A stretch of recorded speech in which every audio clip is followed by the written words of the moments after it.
2026లో commodities market ఒక పెద్ద తుఫానును ఎదుర్కోనుందా లేకపోతే ఒక అద్భుతమైన అవకాశాన్ని మన ముందు ఉంచబోతోందా?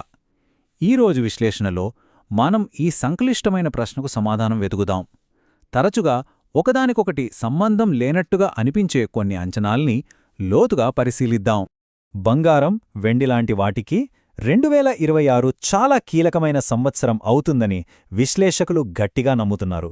ఇంతటి అస్థిరత ఉంటుందని అంచనా వేస్తున్నప్పుడు అసలు మనం ఈ సంవత్సరం నుండి ఏం ఆశించాలి? ఇదే అసలైన ప్రశ్న. సరే, ఇక విషయంలోకి వెళ్ళిపోదాం. ఈరోజు మనం మార్కెట్ భవిష్యత్తును 3 చాలా విభిన్నమైన కోణాల నుంచి చూడబోతున్నాం. అవేంటంటే జ్యోతిష్య అంచనాలు, టెక్నికల్ చార్ట్ల విశ్లేషణ, ఇంకా ప్రపంచ ఆర్థిక వ్యవస్థలో వస్తున్న మార్పులు. కిందటి ఏడాది చూస్తే కమోడిటీస్, స్టాక్ మార్కెట్ల కన్నా బాగా పెర్ఫామ్ చేశాయి.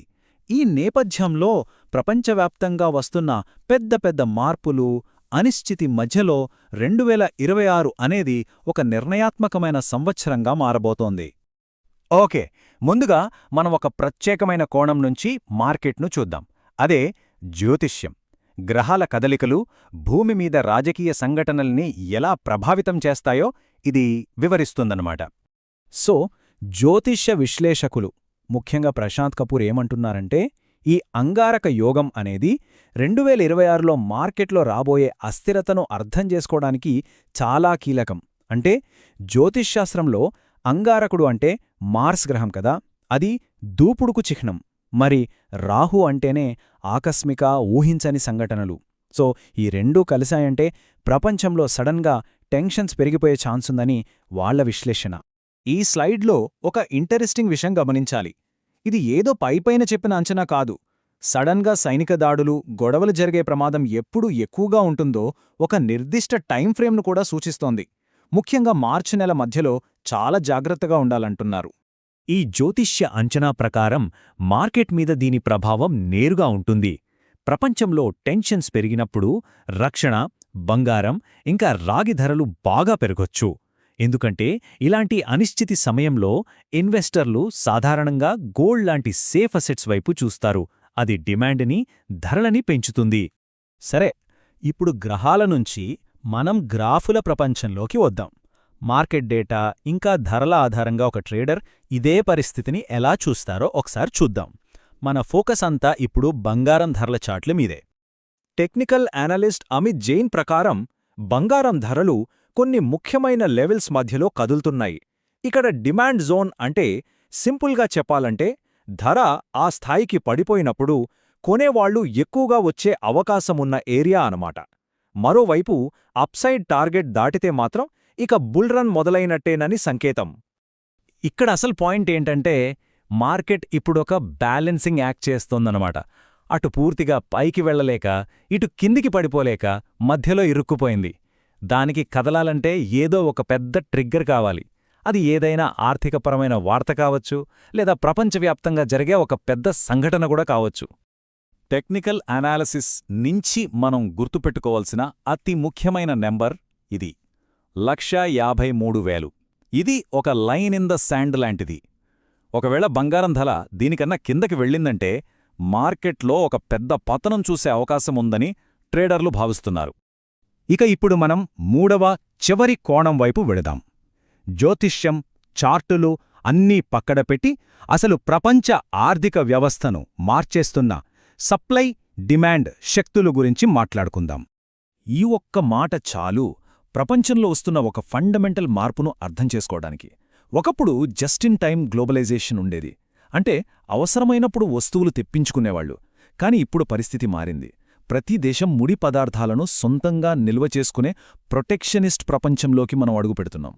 ఇది ఏదో తాత్కాలిక సమస్య కాదు. వెండి విషయంలో ఇదొక దీర్ఘకాలిక సవాలు.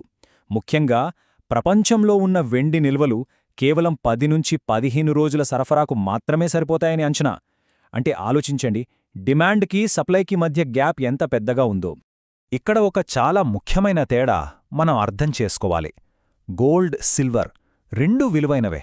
కానీ బంగారం అనేది డబ్బులాంటిది, ఒక సేఫ్ ఇన్వెస్ట్మెంట్. అదే వెండి అయితే ఇండస్ట్రీస్కి అత్యంత అవసరమైన ఒక ముడి పదార్థం. ఈ తేడా వాటి భవిష్యత్తు ధరలను నిర్ణయించడంలో చాలా కీలక పాత్ర పోషిస్తోంది. గోల్డ్ మార్కెట్ ఎందుకు అంత బలంగా ఉందో చెప్పడానికి ఇది ఒక పెద్ద కారణం. ప్రపంచవ్యాప్తంగా ఉన్న సెంట్రల్ బ్యాంకులు రేటు ఎంత ఉన్నా సరే కంటిన్యూస్గా బంగారం కొంటూనే ఉన్నాయి. ఇది గోల్డ్ ప్రైస్కు ఒక స్ట్రాంగ్ సపోర్ట్ను ఇస్తోంది. ఇప్పటివరకు మనం 3 వేర్వేరు కోణాల్లోంచి చూశాం కదా. ఇప్పుడు ఈ 3 విభిన్న కథలను ఒక చోటికి దిద్దాం. ఇవన్నీ కలిసి ఒకే వైపు ఎక్కడ చూపిస్తున్నాయో గమనిద్దాం. ఒకవైపు చూస్తే గ్రహాల కలయికల ఆధారంగా 2026లో గొడవలు, యుద్ధ వాతావరణం పెరిగే ప్రమాదముందని జ్యోతిష్య విశ్లేషణ హెచ్చరిస్తోంది. మరోవైపు రియల్ వరల్డ్ ట్రెండ్స్ కూడా దాదాపు అదే కథ చెప్తున్నాయి. దేశాలు వనరుల కోసం పోటీ పడుతున్నాయి. ఇది ప్రపంచవ్యాప్తంగా టెన్షన్స్ని పెంచే అవకాశం చాలా ఎక్కువగా ఉంది. సో సారాంశమేంటంటే జ్యోతిష్య అంచనాలు, వాస్తవ ప్రపంచ ఆర్థిక ధోరణులు రెండూ వేర్వేరు దారుల్లో ప్రయాణించినా ఒకేచోట కలుస్తున్నాయి. అదేంటంటే 2026లో ప్రపంచాన్ని కుదిపేసే ఒక పెద్ద సంఘటన జరిగే ప్రమాదముంది. బహుశా ట్రేడర్లు ఎదురుచూస్తున్న ఆ ట్రిగ్గర్ ఇదేనేమో. మరి వీటన్నింటి నుంచి మనం ఏం అర్థం చేసుకోవాలి? ప్రతి కోణం రాబోయే సంవత్సరంలో మార్కెట్ను నడిపించే శక్తుల గురించి మనకొక యునీక్ పర్స్పెక్టివ్ ఇస్తోంది. మనం నక్షత్రాల్ని నమ్మినా, చార్టుల్ని అనలైజ్ చేసినా లేదా ప్రపంచ సప్లై చైన్స్ని పరిశీలించినా ప్రతి పద్ధతి ఈ పెద్ద పజిల్లో ఒక విలువైన ముక్కను మనకు అందిస్తుంది. ఈ విశ్లేషణ ఉద్దేశ్యం ఒక ఖచ్చితమైన సమాధానం ఇవ్వడం కాదు. దాని బదులు అనలిస్టులు వాడుతున్న రకరకాల పద్ధతులను మన ముందు ఉంచడమే. భవిష్యత్ ఎప్పుడూ అనిశ్చితంగానే ఉంటుంది. కానీ ఈ విభిన్న కోణాలను అర్థం చేసుకోవడం ద్వారా మనం మరింత సమాచారంతో నిర్ణయాలు తీసుకోవచ్చు. ఏ దారి మనకు సరైనదనిపిస్తుందో ఆలోచించాల్సిన విషయం.